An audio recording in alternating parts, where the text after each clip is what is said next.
مسلمانوں قیامت تک لعنت اور صلوات ایک جگہ جمع نہیں ہو سکتی. قیامت تک لعنت اور صلوات ایک جگہ جمع نہیں ہو سکتی. ہو سکتی ہے کہ اس پر صلوات بھی ہو, اسی پر لعنت بھی ہو. نہیں, لعنت اور صلوات قیامت تک الگ الگ ہے. پھر صلوات پڑھے محمد والا.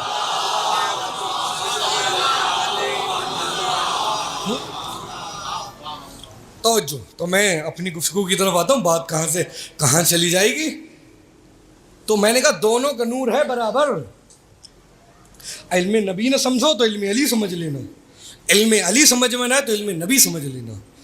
اگر یہ سمجھ میں نہ آئے کہ نبی اتنی جلدی معراج کی بلندیوں پر کیسے پہنچے تو دیکھ لینا علی خیبر میں کیسے پہنچے. اور یہ رسول کا جسمانی معراج پر جانا, وہی اس چیز کا انکار کر سکتا ہے کہ جنہوں نے قرآن کو صرف رٹا ہے, غور و فکر نہیں کی. اگر غور و فکر کی ہوتی, میں پوری ذمہ داری سے کہہ رہا ہوں, قرآن میں دکھائی ہو کوئی چھوٹا سا ٹکڑا بھی جہاں کہا گیا ہو اسے حفظ کرو, کیا کہا؟ اس میں غور و فکر کرو, اسے سمجھو. اب دیکھیے گا, میں نے کہا اگر تھوڑی سی بھی انہوں نے غور و فکر کی ہوتی کبھی انکار نہ کرتے. تاریخ پڑھیں. ایک نبی اپنے دربار میں بیٹھا ہوا اپنے دربار والوں سے کہہ رہا ہے, کون ہے تم میں جو بلقیس کے آنے سے پہلے تخت بلقیس کو ہمارے سامنے لا کر حاضر کر دے. توجہ. تاریخ میں لکھا ہے, ابھی میں قرآن پہ لے کے جا رہا ہوں, تاریخ میں لکھا ہے ایک آفریت نامی جن. کیا نام تھا جن کا؟ آفریت. ایک آفریت نامی جن کھڑا ہوا, اس نے کہا اللہ کے نبی ابھی آپ اپنے تخت سے اپنے مقام سے جہاں بیٹھے ہیں وہاں سے بلند بھی نہ ہوں گے, کھڑے بھی نہ ہوں گے کہ میں تخت بلقیس کو مملکت سبا سے مملکت فارس میں لا کے حاضر کر دوں گا. یہاں رک کے ایک جملہ کہوں, یعنی جن بھی جانتا تھا اگر نبی نصرت کے لیے آواز دے تو نبی کی نصرت کو آیا جاتا ہے, نبی کو چھوڑ کے بھاگا نہیں جاتا ہے. جن بھی جانتا تھا. آفریت نامی جن نے کہا اللہ کے نبی ابھی آپ اپنے مقام سے بلند بھی نہ ہوں گے, میں تخت بلقیس کو آپ کے سامنے لا کر حاضر کر دوں گا. اب اس سے آگے کا واقعہ پروردگار عالم نے قرآن میں سورہ نمل آیت نمبر 40 میں نقل کیا ہے. اللہ فرماتا بسم اللہ الرحمن الرحیم, قال الذی عندہ علم من الکتاب انا آتیک بہ قبل یرتد الیک طرفک. اللہ کہتا ہے جس کے پاس کتاب کا تھوڑا سا علم تھا, یعنی آصف بن برخیہ کے لیے کہا جا رہا ہے جو جناب سلیمان کے وصی ہیں. اللہ کہتا ہے قال الذی عندہ علم من الکتاب, جس کے پاس کتاب کا تھوڑا سا علم تھا اس نے کہا انا آتیک بہ, میں لے آؤں گا. کتنی دیر میں؟ قبل یرتد الیک طرفک, ابھی آپ کا پلک بھی نہ جھپکے گا. کس نے کہا؟ جس کے پاس کتاب کا تھوڑا سا علم تھا, جس کے پاس کتاب کا تھوڑا سا علم تھا اس پہ اتنی قوت و طاقت کہ وہ 500 فرسخ کا سفر مملکت سبا سے مملکت توجہ کی جگہ فارس میں پلک جھپکنے سے پہلے تخت بلقیس کو حاضر کر دے. ارے جس کے پاس کتاب کا تھوڑا سا علم ہو اس پہ اتنی قوت و طاقت, تو جس محمد کے پاس پوری کتاب کا علم ہو اگر وہ پلک جھپکنے سے پہلے معراج کی بلندیوں پر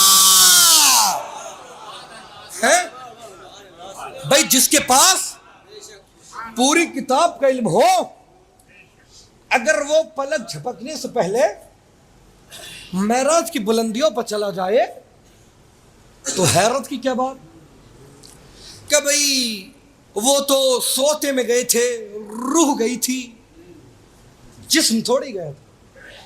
وہ تو خواب دیکھا تھا.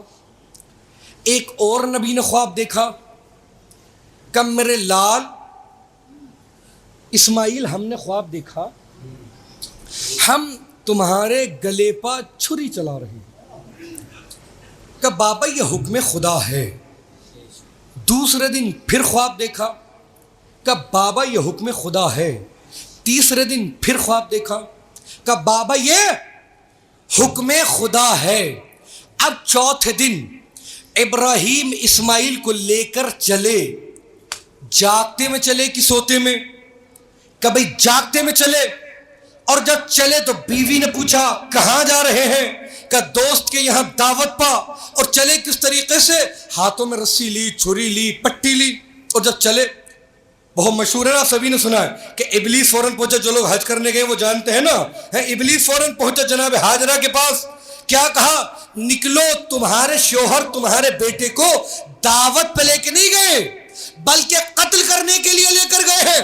فوراً کہا جناب ہاجرہ نے نکل جا، تو مردود ہے، تو ابلیس ہے، تو شیطان ہے. کہ پہچانے کیسے؟ کہ جو نبی کی بیوی کو گھر سے باہر نکلنے کا حکم دے. توجہ.